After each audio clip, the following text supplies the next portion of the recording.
Meski diguyur hujan gerimis, warga Tanjung Sari begitu antusias sambut kedatangan Bupati Bogor Ade Yasin dalam kunjungan kerjanya di beberapa desa di Kecamatan Paling Ujung Kabupaten Bogor tersebut.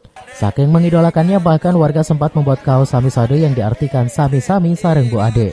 Beginilah sambutan warga di 4 desa di Kecamatan Tanjung Sari, Kabupaten Bogor saat Bupati Bogor Ade Yasin melakukan kunjungan kerja di Kecamatan Paling Ujung Kabupaten Bogor. Sambutan warga yang begitu antusias baik dari kalangan pelajar maupun warga biasa, tua maupun muda hingga nenek-nenek. Meski diguyur hujan gerimis, kehadiran warga yang mengidolakan sosok Bupati Bogor Ade Yasin ini tak beranjak dari tempat mereka. Demi berharap dapat sapaan jabatan tangan dan juga foto bareng. Bahkan kehadiran Bupati dari kaum Hawa juga disambut upacara adat Mapag Pemimpin, yang merupakan tradisi adat Sunda dalam menyambut kehadiran pejabat pemerintah. Masyarakat memang sudah lama sangat merindukan Bupati, karena sudah lama Ibu Bupati tidak berkunjung ke Kecamatan Tanjung Sari, sehingga mereka rela berhujan-hujanan menanti kedatangan Ibu Bupati,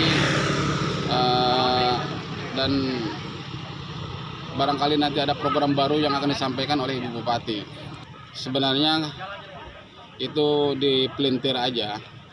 Kalau terjemahan dari Samisade itu sendiri adalah 1 miliar 1 desa. Cuman sama fan-nya Bu Ade, pendukungnya Bu Ade, sehingga nama Samisade itu dipelintir menjadi Sami-Sami Sareng Ibu Ade. Ya itu kan dari masyarakat ya, itu sesuatu hal yang mungkin masyarakat karena senang mungkin ya, juga ya gimana nggak senang kalau desanya dibangun ya, dengan setiap tahun kita bangun ya, apapun namanya ya silakan aja, itu selera masyarakat. Sementara itu dalam kunjungan kerjanya di Kecamatan Tanjung Sari ini, Bupati Bogor berkesempatan meresmikan pembangunan lumbung padi bantuan Kementerian Pertanian Republik Indonesia di Desa Tanjung Rasa.